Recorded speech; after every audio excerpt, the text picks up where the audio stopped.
Praise God, everyone. आप सभी को praise the Lord। It's once again joy to be with you today. और आज फिर से आपसे एक बार मुलाकात हो रही है, बहुत ही खुशी की बात है हमारे लिए।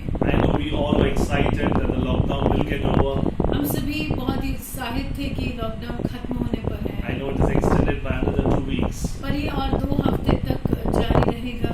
And I hope that you all are well, safe in your houses. और मेरी उम्मीद है कि आप सभी अपने घरों में सुरक्षित हैं और कुशल हैं। Don't be disheartened. आप निराश न हो। Your Lord is with you. आपका परमेश्वर आपके साथ है। And I hope that you have enjoyed and blessed with the praise and worship led by Brother John. और भाई जॉन ने जो स्तुति आराधना में हमारी अगुवाई की, मेरा यकीन है कि आप सभी उससे आशीषित हुए हैं। He's shooting in his house and we are shooting in the house and then we are clubbing it up and showing you the video. वो अपने घर में शूट कर रहे हैं, हम अपने घर में शूट कर रहे हैं और दोनों वीडियोस को ज्वाइन कर रहे हैं और फिर आप तक पहुंचा रहे हैं। Hallelujah. Hallelujah. Let's bow our heads in prayer. आइए अपने सरों को झुकाएं और प्रार्थना करें। I request my wife Jaya to please lead in today's opening prayer. और आज शुरुआत की प्रार्थना में मैं आपकी अगुवाई करूंगी। पिता परमेश्वर, आपके पवित्र सामर्थी नाम से हम आपके सम्मुख आते हैं, दया के सिंहासन के सम्मुख आते हैं पिता, और आपसे आपके लहू की शुद्धता को मांगते हैं। आपका लहू पिता जो हमें शुद्ध और पवित्र करता है, हमारे शरीर, हमारे मन, हमारे आत्मा, हमारे प्राण, हमारे घरों पर, हमारे सारे इर्द गिर्द के इलाकों पर जो हवा हम ब्रीथ कर रहे हैं उस पर हम यीशु के पवित्र, अनमोल और सामर्थी लहू को लगाते हैं। और हम अपने आप को, हम सभी व्यूअर्स, हमारी पूरी कलीसिया, हमारे पासवान, हमारे एल्डर्स, हर एक व्यक्ति हाउस ऑफ फेथ का हर एक विश्वासी, हम हर एक को यीशु के लहू के कवच में लाते हैं। प्यारे पवित्र आत्मा, अपने अभिषेक, अपने सामर्थ्य में भरिए।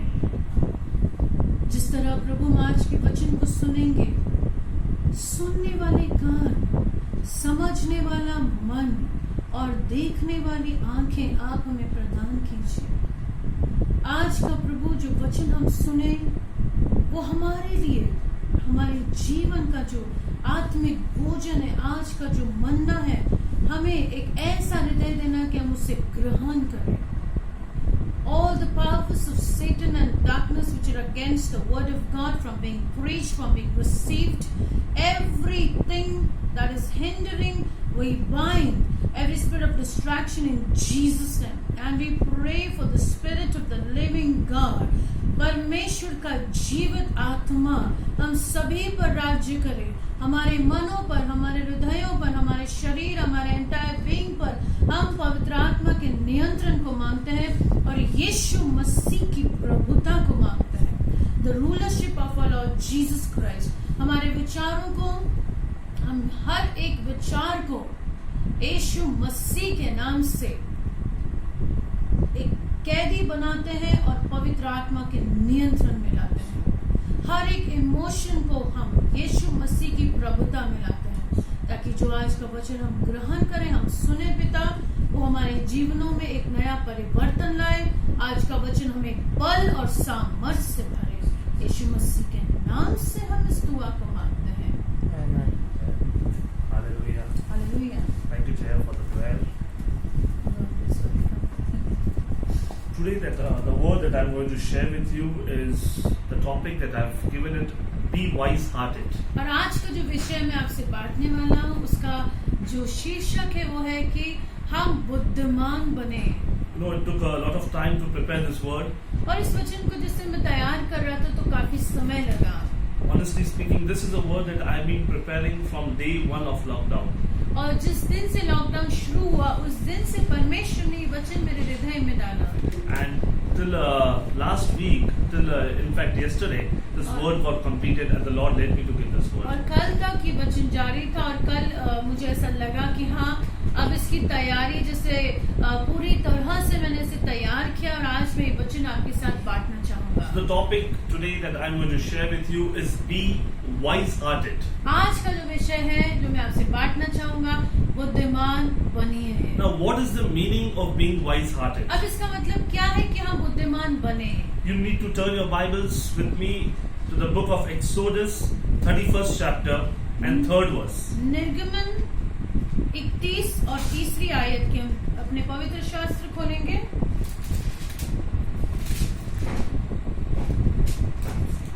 Now you see here that the Lord was speaking to Moses, अब आप यहाँ देखिए कि परमेश्वर मूसा से बात करते हैं and he's speaking to Moses about certain people whom he has chosen to do certain work. और यहाँ पर आप पढ़ेंगे कि परमेश्वर ने मूसा के साथ जो कुछ लोगों को चुना ताकि वो परमेश्वर के कार्य को सिद्ध कर सके। Now the verse says 31:3, and I have filled him with the Spirit of God. और मैंने उसे परमेश्वर की आत्मा से भरा है। It says in wisdom, in understanding, and in knowledge, बुद्धि, प्रवीणता, ज्ञान and in all manner of workmanship. और सब प्रकार के कार्यों की समझ देने वाली आत्मा। And you see in the 6th verse, और छठी आयत पढ़िए the मेरे last साथ। part of the verse, और पिछला जो हिस्सा है, it says, and in the hearts of all, और सबों के हृदय में, in the hearts of all सभीयों के हृदय में that are wise-hearted, जो बुद्धिमान है, I have put wisdom, मैंने अपनी बुद्धि उनके अंदर डाली है, that they make all that I have commanded thee. ताकि वे उन आज्ञाओं को माने जो मैंने उन्हें दी है। Actually, I feel the translation cannot be buddhiman because it is wise-hearted. Wise hearted, हम इसका जो हिंदी में प्रॉपर शब्द नहीं है तो हम इसे इंग्लिश में ही कहेंगे बुद्धिमान, be wise hearted. So wise-hearted means to do all that the Lord has commanded us to do. अब यहाँ पर बुद्धिमान या वाइज हार्टेड का मतलब क्या है कि आप परमेश्वर की आज्ञाओं को माने। The Bible says when you do what the Lord has commanded you to do, you will see the outpouring of the Holy Spirit upon you. और जब आप परमेश्वर की आज्ञाओं को मानते हैं तो आप क्या देखोगे कि आपके ऊपर पवित्र आत्मा उंडेला जाता है। If you do what the Lord has commanded you to do, you will see wisdom, knowledge, understanding, and all manner of skill, that is workmanship, to build the house of God. और जब आप परमेश्वर की आज्ञाओं को मानते हैं तो आप देखिए बुद्धि का आत्मा, प्रवीणता का आत्मा, ज्ञान का आत्मा और सारे कार्यों को समझने वाला आत्मा आपके अंदर प्रवेश करता है। God was appointing workmen here, and He was telling them, be wise-hearted. और यहाँ पर जो परमेश्वर ने जिन्हें कार्य सौंपा था, परमेश्वर उनसे कहते हैं कि आप अपने हृदय में बुद्धिमान बने। Yes. Be wise-hearted. अपने हृदय में बुद्धिमान बने। Do what I have commanded you to do. जो मैंने आपको आज्ञाएं दी है आप उसे पूर्ण करें। And we see immediately in the next chapter, और आने वाले आप दूसरे अध्याय में पढ़ते हैं Exodus 33, निर्गमन 32। when the Lord had taken Moses on the mount, 33 में हम देखते हैं जब यहोवा ने मूसा को पहाड़ पर लिया and Moses delayed to come, और जब मूसा आने में देर करते the हैं people of Israel told Aaron to make us a god. तो इजराइल के लोग हरोन से कहते हैं कि हमारे लिए एक देवता बना। We need to worship the gods. हमें उन देवताओं की पूजा करनी है। And we all know that Aaron, in all his foolishness, made the god, made a golden calf. और हम सभी जानते हैं कि हरोन ने अपनी मूर्खता में एक सोने का बछड़ा बनाया And people started worshipping it. और लोग जो है उस बछड़े की आराधना करने And लगे। where was Moses? Moses was on the mount communicating with God. और मूसा क्या कर रहा था? वो परमेश्वर के साथ पहाड़ पर परमेश्वर से बातचीत कर रहे थे। And you all know there was the anger of God was kindled against the people of Israel. और हम सभी यहाँ पर जानते हैं कि परमेश्वर का क्रोध उन पर भड़क उठा। God was angry with the people of Israel. और परमेश्वर का क्रोध इजराइल के लोगों पर भड़क उठा। And we see Moses went and interceded with God. और मूसा गए और मूसा ने परमेश्वर से विनती की। Moses went and said, Lord, do not be hot. Let your anger be not hot against your people. और वो वहाँ परमेश्वर से विनती करते हैं कि हे पिता आप क्रोधित न हो। He made God to remember the covenant that he has made with Abraham, Isaac and Jacob. और फिर मूसा ने परमेश्वर को याद दिलाया कि प्रभु आपकी जो वाचा है, जो आपने अब्राहम से, जो आपने इसहाक से और जो आपने याकूब से बांधी थी, आज उस वाचा को आप याद कीजिए। He told them, Lord, how you have brought the people out of Egypt. Don't destroy them, Lord. किस तरह प्रभु आपने मिस्र देश से इजराइलियों को बाहर लाया, प्रभु आप उन चीजों को याद करें। Very important. अब बहुत ही महत्वपूर्ण है, Very important. बहुत ही महत्वपूर्ण। Exodus 32:14 says, निर्गमन 32:14 कहता है, and the Lord repented of the evil which he thought to do unto the people. तब यहोवा अपनी प्रजा की हानि करने से जो उसने कहा था पछताया। Listen, 14 verse says that the Lord said, I will not do evil unto this people. और परमेश्वर वहाँ कहते हैं कि मैं इन्हें कोई भी हानि नहीं पहुंचाऊंगा। Same chapter 30th verse, it says that Moses went to make an atonement for the people of Israel. और 30वीं आयत कहती है कि मूसा गए और वहाँ पर वो Atonement. पाप के लिए प्रायश्चित करने गए He made the people to repent. और उन्होंने कहा लोगों से कि आप पापों की क्षमा मांगे। He interceded to God. वो मध्यस्थी करने लगे He made an atonement. और उन्होंने पाप के लिए परमेश्वर से क्षमा मांगे। But 35th verse says, और 35वीं आयत कहती है, the Lord plagued the people. यहोवा ने उन लोगों पर विपत्ति डाली। The Lord plagued the people यहोवा ने उन लोगों पर विपत्ति डाली because they made the calf which Aaron made. क्योंकि हारून के बनाए हुए बछड़े को उन्हीं ने बनवाया था। Church, the Lord says, be wise-hearted. परमेश्वर का वचन कहता है कि आप बुद्धिमान रहे। Do what the Lord has commanded you to do. जो परमेश्वर ने आपसे कहा है उन आज्ञाओं को आप माने। Today we see we are in the pandemic time, in a time of plague, where whole world is standing still. और आज हम ऐसे समय में हैं जहाँ पर पूरी दुनिया जैसे थम सी गई है। Whole world is standing still. और जैसे पूरी दुनिया थम सी गई है और इस महामारी में हम देख रहे हैं कि ये पेंडेमिक जो आया हुआ है, Everyone is locked. और हर एक जन जैसे लॉक हो चुका है। There are prayers, there are atonements.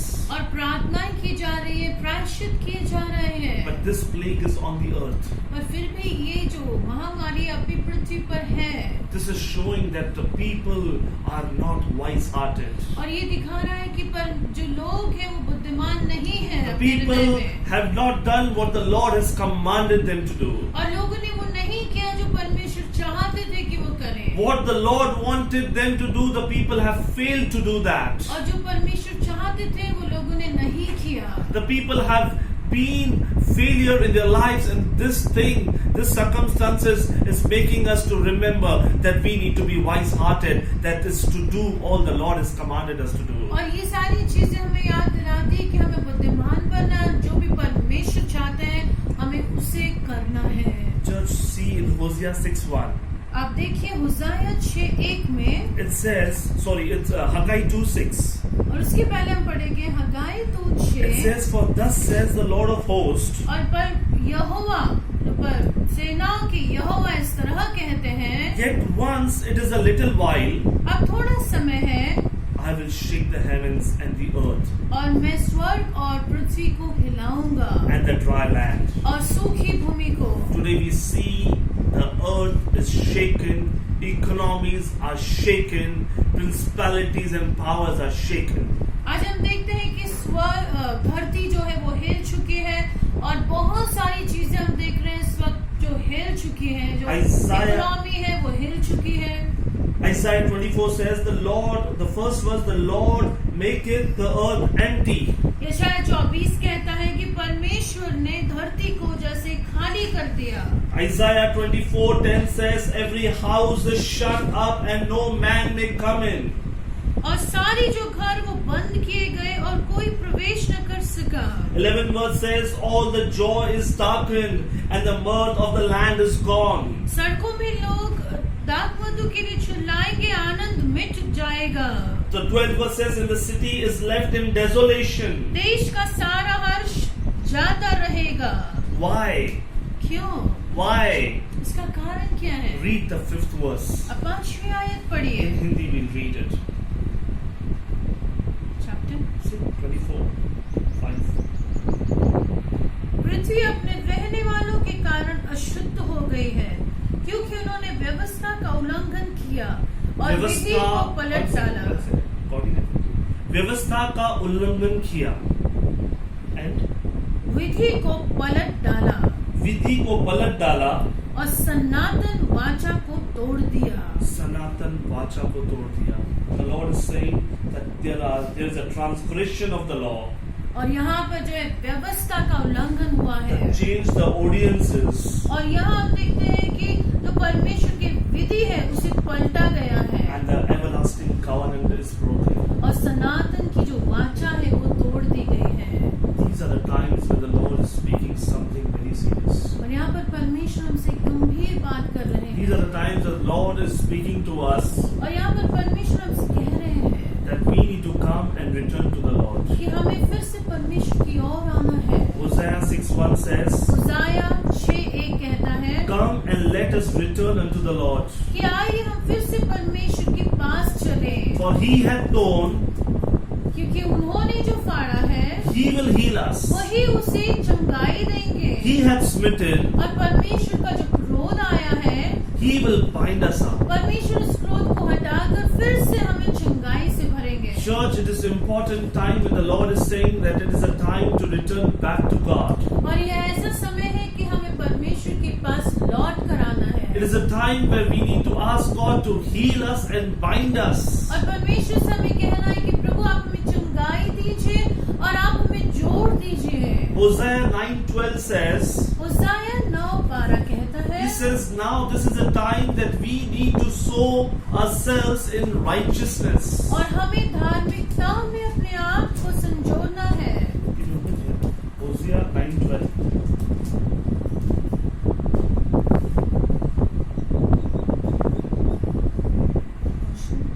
Hosea 9:12. Sow to yourself in righteousness and reap in mercy. You can interpret for me. कि आप जो है वो धार्मिकता में आप बीज बोए And reap in mercy. और आप दया की कटनी करेंगे। It says, break up your fallow ground. और जो जमीन जो बहुत ही पथरीली है उसे तोड़िए। For it is a time to seek the Lord, क्योंकि यह समय परमेश्वर को खोजने का है। till He comes and rain righteousness upon you. जब तक परमेश्वर आकर अपनी धार्मिकता पर उंडेलेंगे Church, नहीं। God is saying it's a time to sow in righteousness. अब समय है कि हम धार्मिकता में बोएं। It's a time that we have to live a right life with God and to obey what He has commanded us. और जो परमेश्वर चाहते हैं हमें वही करना है और एक सही जीवन परमेश्वर के साथ बिताना है। Then only we will see the mercy of the Lord. केवल तब हम परमेश्वर की दया को अपने ऊपर देख पाएंगे। It says, break up your fallow ground.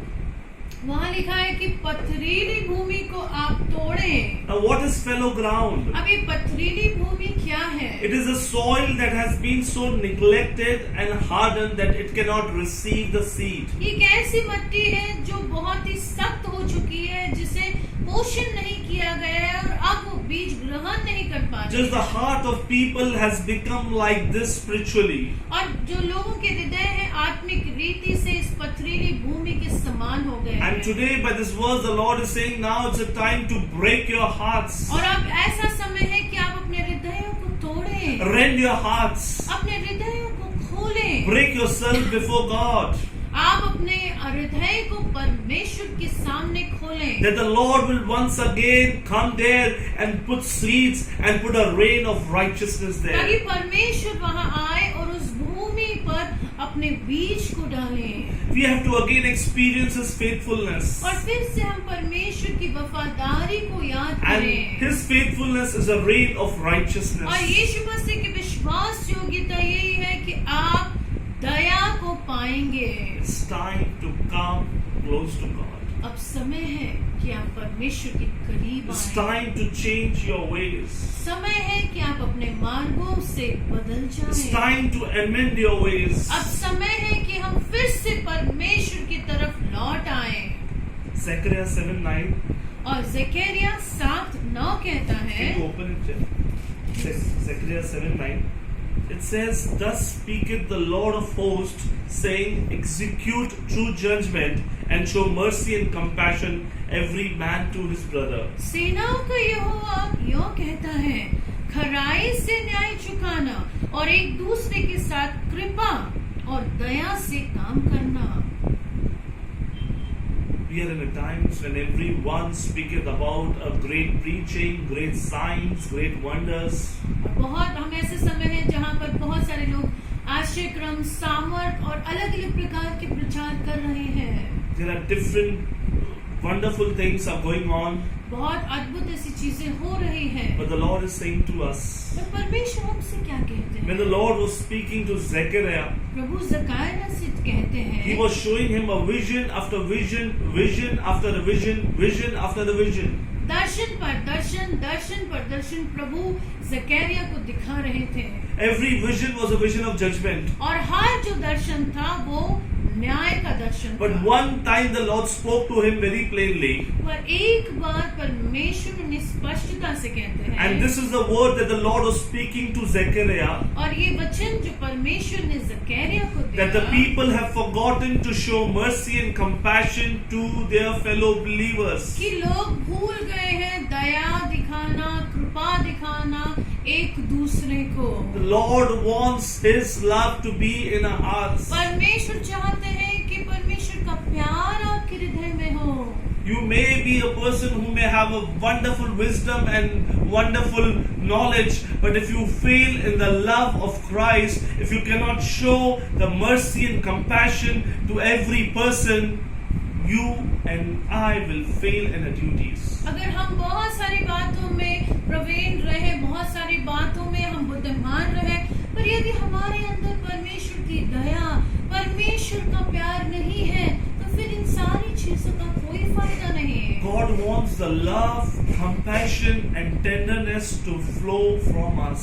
प्रभु चाहते हैं कि परमेश्वर की कोमलता, परमेश्वर का प्यार, यीशु मसीह की दया आपके हृदय से दूसरों तक Scripture पहुंचे। says you are the light. प्रभु कहते हैं कि आप प्रकाश हो, You are the salt of the earth. आप इस जगत का नमक हो, You have the living waters. और आपके पास जीवित जल है, You have the bread of life. आपके पास जीवन की रोटी है, You have the resurrection and life that is Jesus with you. आपके पास यीशु मसीह है जो जीवन है, जो पुनरुत्थान है।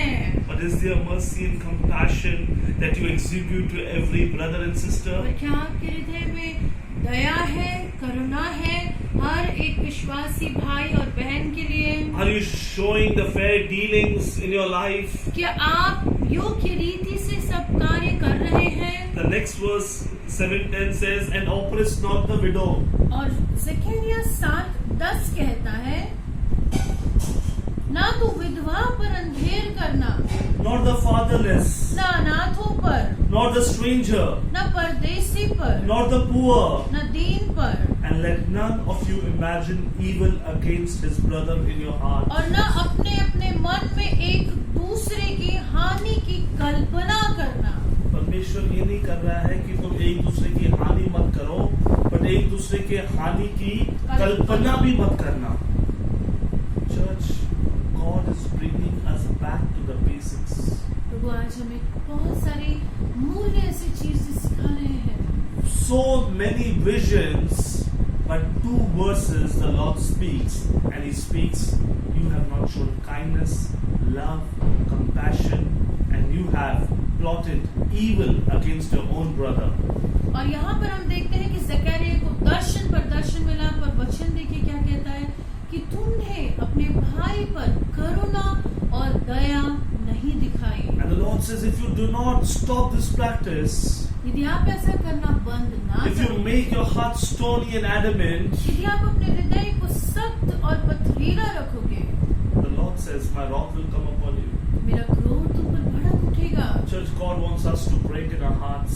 परमेश्वर चाहते हैं कि आज हम अपने हृदय को तोड़े। God wants us to realize that we need to do what the Lord commands us to do. प्रभु चाहते हैं कि हम उन आज्ञाओं को माने जो परमेश्वर ने हमें दी हैं। Lord wants us to show mercy, kindness, compassion, and love to all the people who come across us. जो भी लोग हमसे मिलते हैं हम उनके तरफ प्रभु की दया, प्रभु की करुणा और प्रभु के प्यार को दर्शाएं।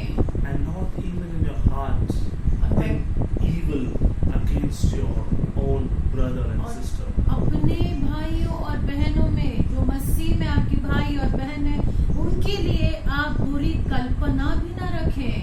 Amos 5:4 says, आमोस 5:4 कहता है, For thus says the Lord क्योंकि परमेश्वर यूं कहते हैं unto the house of Israel, Israel को, Seek ye me and you shall live. मेरी खोज करो और तुम जीवित रहोगे। Today the world is thinking only one thing, how we shall live and away from this plague. और बहुत हम पूरी दुनिया यही सोच रही है कि इस महामारी से हम कैसे बाहर आएंगे। And the Lord is saying, और प्रभु आपसे कहते हैं you will seek me, आप मेरी खोज करें, you will change yourself, आप अपने आप को बदलें, you will rend your hearts, आप अपने हृदय को परमेश्वर के पास you लेकर will आए, make your heart a new heart, आप अपने हृदय को नया you बनाएं, will follow me, आप मेरे पीछे चलें you shall surely live and declare the glory of और God. आप यकीनन जिएंगे और परमेश्वर की महिमा करेंगे। And when you are seeking the Lord, और जब आप परमेश्वर की खोज करेंगे you will not be afraid for the things that are coming. तो आप उन चीजों से ना डरेंगे जो चीजें हो रही Your हैं। faith will be built by only seeking God in this time. और आपका विश्वास तभी बढ़ेगा जब आप ऐसे समय में परमेश्वर की खोज करेंगे। Church, I speak an alarming thing for all the people who are neglecting prayer and God's word. और अब मैं उन लोगों से बात कर रहा हूँ जो लोग प्रार्थना में और वचन में समय नहीं बिता रहे, मैं उन लोगों से बात कर रहा हूँ। I'm telling you, church, this is a time that really God wants everyone to seek Him. ये ऐसा समय है कि परमेश्वर चाहते हैं कि हर व्यक्ति परमेश्वर की खोज करें। Hallelujah. Hallelujah. We shall seek the Lord and we shall live. और हम परमेश्वर की खोज करेंगे और हम जीवित रहेंगे। You know, I want to speak about the third vision that the Lord showed to Amos. और तीसरा दर्शन जो परमेश्वर ने आमोस को दिखाया। So can you open to Amos 7th chapter, आमोस 7 की ओर हम मुड़ेंगे। 7 and 8 verse.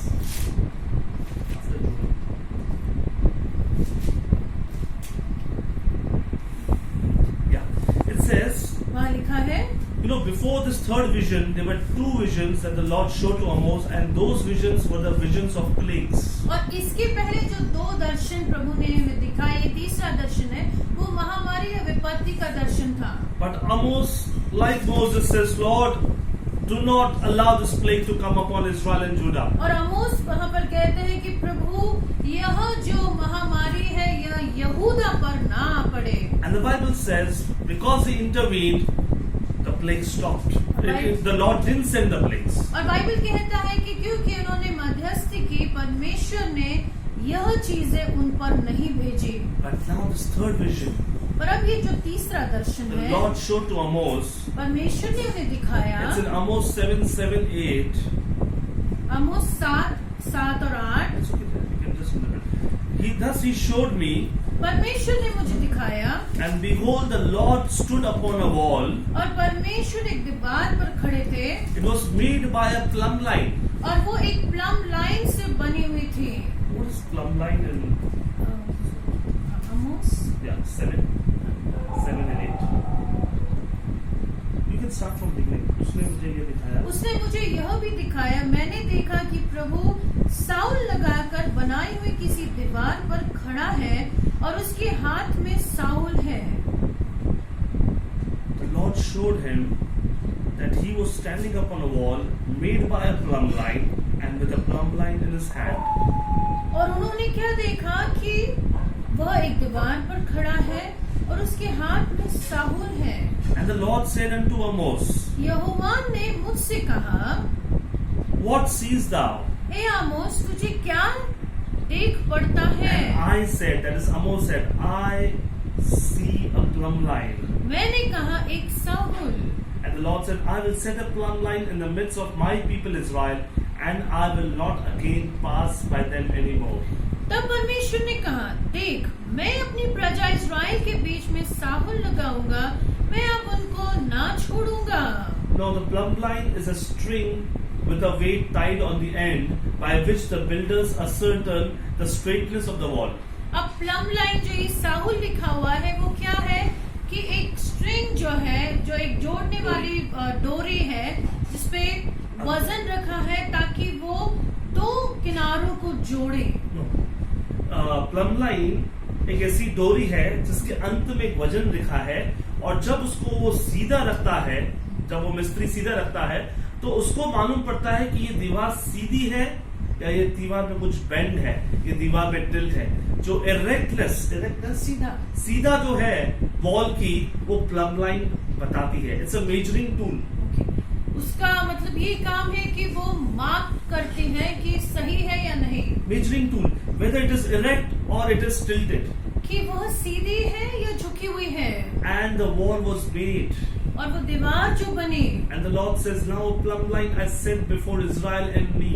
और परमेश्वर कहते हैं कि ये साहुल, ये प्लम लाइन में लगाता हूँ इज़राइल और मेरे बीच में। Remember, if the plumb line shows that the wall is tilted, there is a danger of collapsing. यदि ये दीवार जो है उसकी प्लम लाइन अगर झुकी हुई है तो उस दीवार के गिरने का खतरा है। And today God is speaking to us that we need to check our life with this plumb line, that is the word of God, whether we are standing, whether we are wise-hearted and we are doing what the Lord has told to us, or whether we are not doing it. और हमें आज जो plum line, जो मापने का जो औजार दिया गया है, वो आज बाइबल है, परमेश्वर का वचन है। आइए अपने जीवनों को हम चेक करें, हम जांचें कि क्या मेरा जीवन इस प्लम लाइन, इस मापने वाली वस्तु या इस मापने वाले औजार के अनुसार है या नहीं। Church, this plumb line, that is the word of God, will always keep you in a erect position, and that is right before God. आज ये प्लम लाइन यानी कि ये माप करने वाला जो औजार है, आज ये वचन है, तो आप चेक कीजिए कि आज आपका जीवन इस वचन के अनुसार है या नहीं। This word is going to speak to your heart. आज ये परमेश्वर का वचन आपसे बात करेगा। This word will tell you whether you are wise-hearted or not wise-hearted. परमेश्वर का वचन बताएगा कि आप बुद्धिमान हैं या नहीं। Whether you are following what the Lord has commanded you to do, or whether you are not following it. क्या आप परमेश्वर की आज्ञाओं पे चल रहे हैं या नहीं। Church, this is a time the Lord wants His people back to Him. वो चाहते हैं कि इस समय हम उनके पास लौट आए। These are the times when the Lord wants us to reign in our lives. परमेश्वर चाहते हैं कि उनका राज्य हमारे जीवन में हो। These are the times when the Lord wants that the life of His people be right unto Him. कि हमारा जीवन परमेश्वर के सामने